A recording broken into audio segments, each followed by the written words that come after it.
Ukraine wants to buy the legendary Piorun MANPAD from Poland.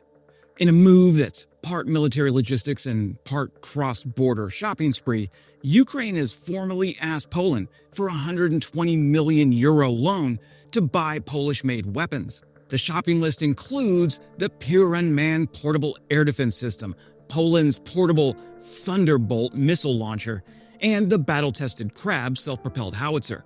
Both have already proven their worth against Russia's air and ground forces. Ukraine's military brass knows a good weapon when they see it, and the Piorun has earned a reputation for turning expensive Russian aircraft into flaming scrap metal. Pioruns have already been sent east before, along with Crabs, and in 2022, the delivery of 60 Crabs marked Poland's largest ever arms export deal at that time. Hey friends, Wes here, multi-branch veteran and Miltech analyst, and today we're talking about the Piorun, Poland's pocket-sized plane killer. The Piorun, which charmingly means thunderbolt in Polish, is what happens when you take a Soviet-era Igla MANPAD, give it a 21st century electronics makeover, and then put it in the hands of someone who's been told they can now swat helicopters out of the sky. Developed by Polish manufacturer Mesko, the Piorun is an evolution of the older GROM system. Improvements in microelectronics, seeker sensitivity, and warhead design make it more resistant to countermeasures like flares or jamming.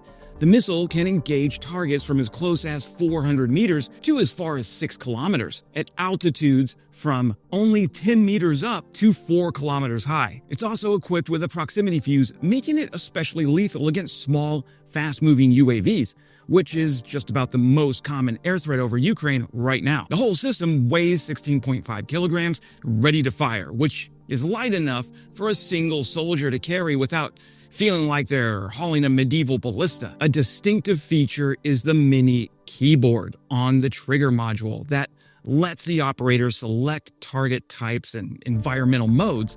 Add in a day-night optical sight, and you've got a shoulder-fired system that works rain or shine, day or night. Inside the launch tube is a 10.5 kilogram missile with a high explosive fragmentation warhead, weighing just under 2 kilos. Fired at 660 meters per second, the Piorun is fast enough to give pilots only a few seconds between missile launch detected and eject.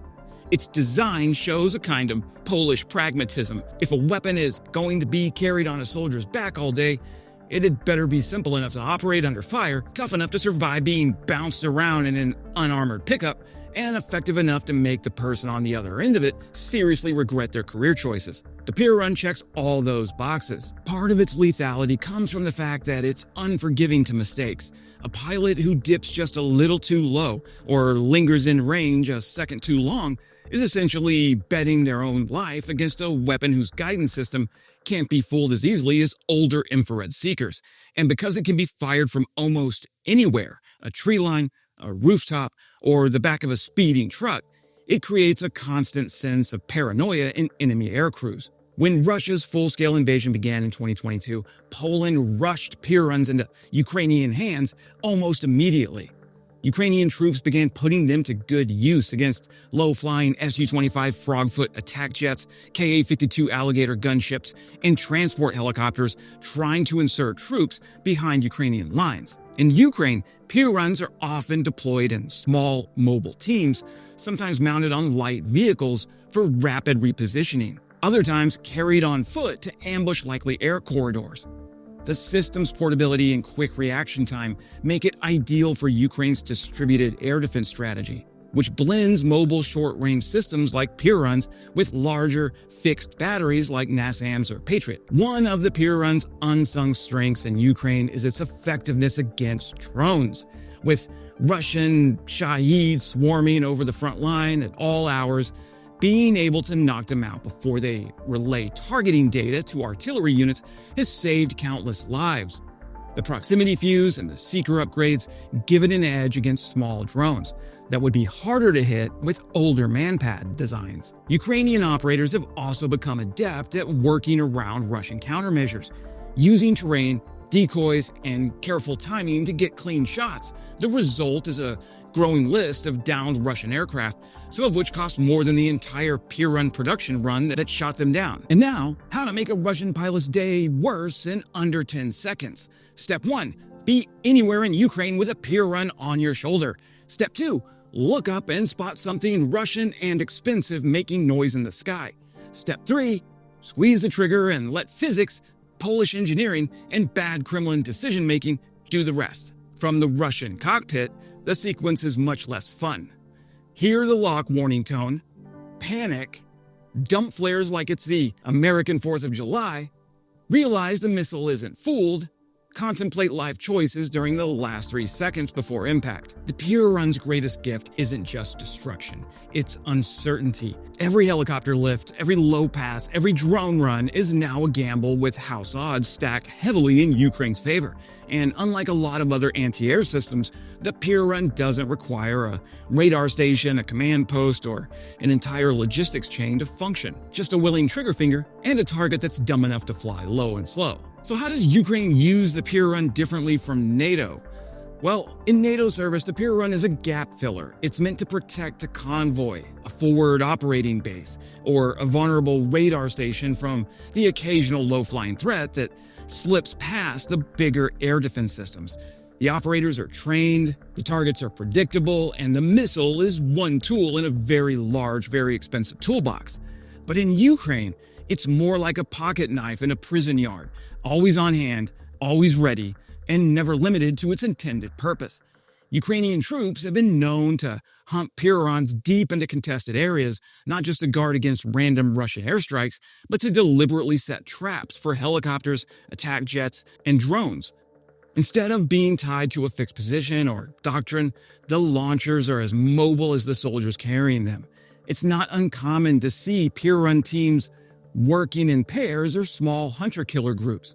One spotter, one shooter, maybe a third guy hauling extra tubes, all using civilian SUVs, quad bikes, or even e-bikes to move quickly between firing positions. They often operate far closer to the front than NATO would ever recommend, because in Ukraine, survival is a mix of initiative and speed. Ukraine has also embraced the Piorun as a counter-drone tool, in a way NATO hasn't. While most Western doctrine still sees MANPADs as primarily anti-aircraft and anti-helicopter weapons, Ukrainian crews are happy to burn a missile on a high-value UAV if it threatens a key position. The new dive-bombing Shahed tactic is a good example of a Piorun use case. When Shaheds fly at altitudes that 50 cal can't reach, the MANPAD is a perfect fix. The combination of the missile's proximity fuse and the seeker sensitivity makes it surprisingly effective against unmanned targets, even ones that cost far less than the missile itself. Now that might seem like a poor trade for a Western accountant, but on the battlefield, denying the enemy drone eyes is worth it. Where NATO treats the Piorun like a specialist, Ukraine treats it like a street fighter. One that can appear anywhere, strike without warning, and vanish before the Russians can even spin up a retaliation. Even the US wanted in a twist that should make Mesco's marketing department very happy. Even the United States, home of the Stinger, quietly bought an undisclosed number of Pioruns in 2022. Now, Washington has never explained why, but the most likely reason is to evaluate the system's performance and technology, possibly for integration with allied forces, or as a hedge against production bottlenecks in U.S. MANPADs.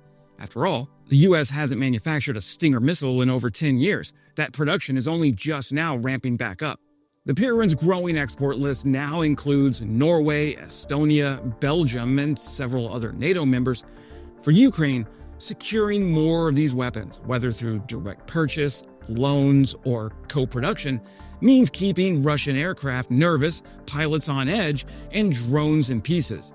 And if the deal with Poland goes through, it'll be another reminder that in Ukraine, sometimes the deadliest tools are the ones a single soldier can carry on their shoulder. Okay, that's it for today, friends. Subscribing is the best way to keep this channel alive. And as always, glory to Ukraine, glory to the heroes. Crimea is Ukraine.